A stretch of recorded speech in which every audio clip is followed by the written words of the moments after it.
Congress has passed the tax and immigration bill. Next, it will head to the desk of President Donald Trump. The legislation will continue the 2016 tax cuts, as well as fund the border and defense programs, would increase the national debt by close to $4 trillion over the next decade. Tyrone Bowman live.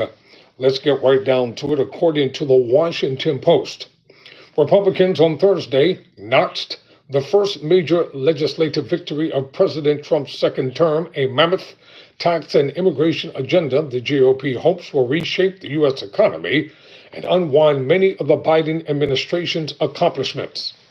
The House, in a 218 to 214 vote, passed Trump's so-called One Big Beautiful Bill, quote, close quote, a $3.4 trillion measure to extend tax cuts from Trump's first term and implement new campaign promises such as eliminating income taxes on tips and overtime wages.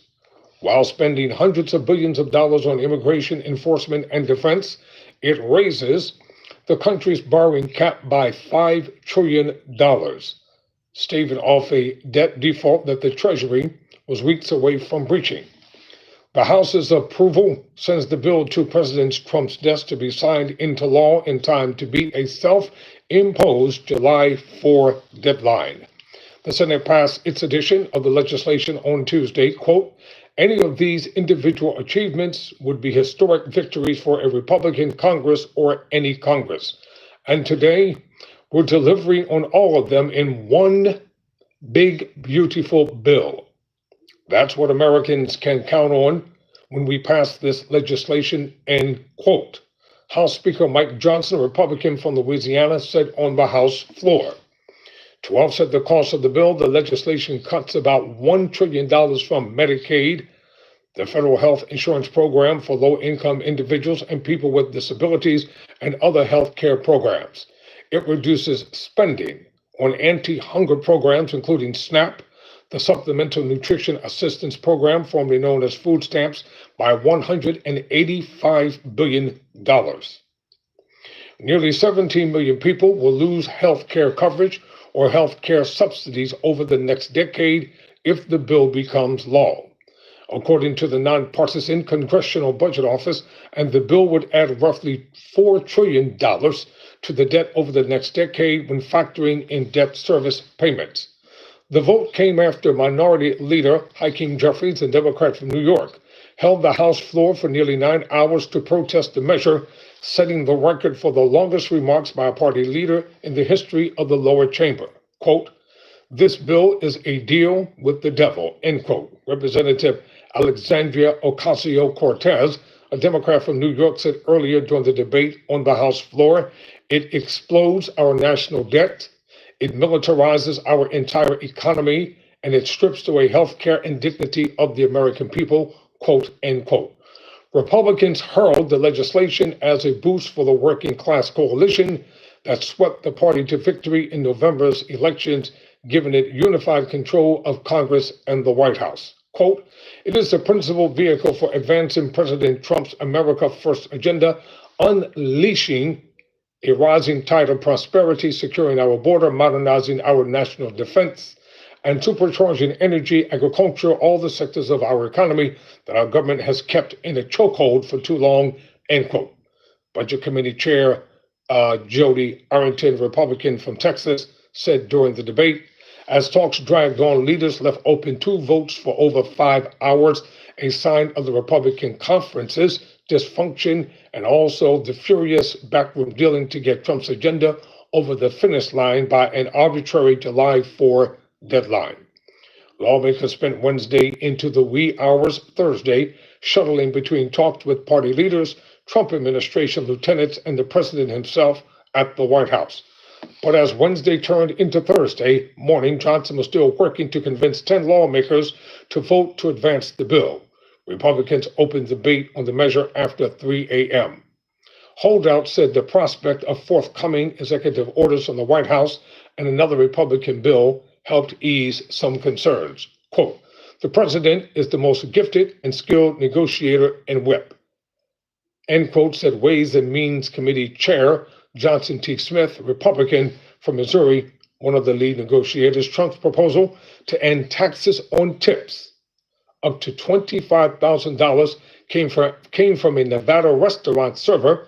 The president bragged on the campaign trail. He often speaks about ending taxes on overtime during political events with production line workers. Trump pledged to exempt Social Security benefits from taxes. Instead, Republicans passed a $6,000 bonus to the standard deduction for seniors. The GOP borrowed a Democratic proposal to launch saving accounts for newborns, seeded with $1,000 of taxpayer money. Republicans in earlier versions of the legislation called them, quote, Trump accounts, end quote. No one puts a deal together like President Trump. He's a master, but I think one of the other persuasive things was just looking at the Democrats' reaction to it, said Representative Warren Davison, a Republican from Ohio, who voted against an earlier iteration of the package. Iteration of the package. Maybe the bill is better than I thought, but for the lowest income Americans, the benefits of those provisions are wiped out by the cuts to social safety net programs, according to independent analysis of the bill, and its gargantuan debt impact could slow the U.S. economy. Republican reps Thomas Massey from Kentucky and Brian Fitzpatrick from Pennsylvania joined Democrats to vote against the measure. By 2033, the bottom 60% of U.S. taxpayers would be worse off because of the measure. The University of Pennsylvania's Morton budget model reported the top of 1% of taxpayers, those earnings at least $5.1 million, would be more than $83,000 better off. This bill is a middle finger to working people, Representative Jim McGovern, a Democrat from Massachusetts, said on the floor. Republicans, citing their own rosy economic growth projections, insist that it would improve those households' fortunes, and hundreds of billions of dollars of homeland security and defense spending would goose job-creating industries. Well, let me stop reading from this and ask a question. I'd like to hear from those of you who are watching the program in the comments section. What do you think of the big, beautiful bill passage by the House of Congress? Nearly $170 billion in the bill funds the President Trump's border and immigration crackdown, and it would impose $69 billion in fees on immigrants and visitors to the country. An additional $160 billion would flow to the Defense Department, partially for Trump's proposed Golden Dome Continental Missile Defense System. The legislation would make permanent a trio of corporate tax deductions that make it easier for companies to invest in research and purchase new equipment while rescinding more than $500 billion in clean energy programs from President Joe Biden's 2022 Inflation Reduction Act. Thus far, from everything that I'm reading here, and I'd love to read the entire bill, it seems like it's only favoring one sector of this country and one sector only.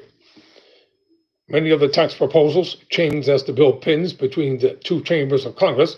The House passed legislation in May that had a smaller debt impact while cutting less from Medicaid.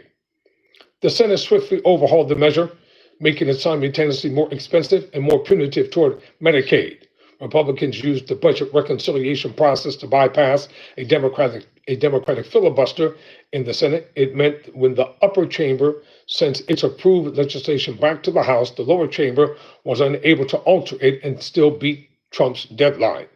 Amendments would have restarted many of the cumbersome process needed to pass tax legislation on party lines. The Senate made the corporate tax cuts more generous and temporarily preserved some of the climate credits on health care.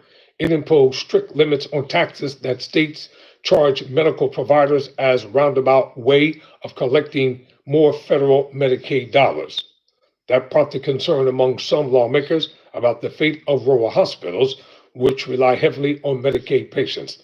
Well, that simply means that a lot of people, seniors, children, people who really need health care, is going to be totally eliminated.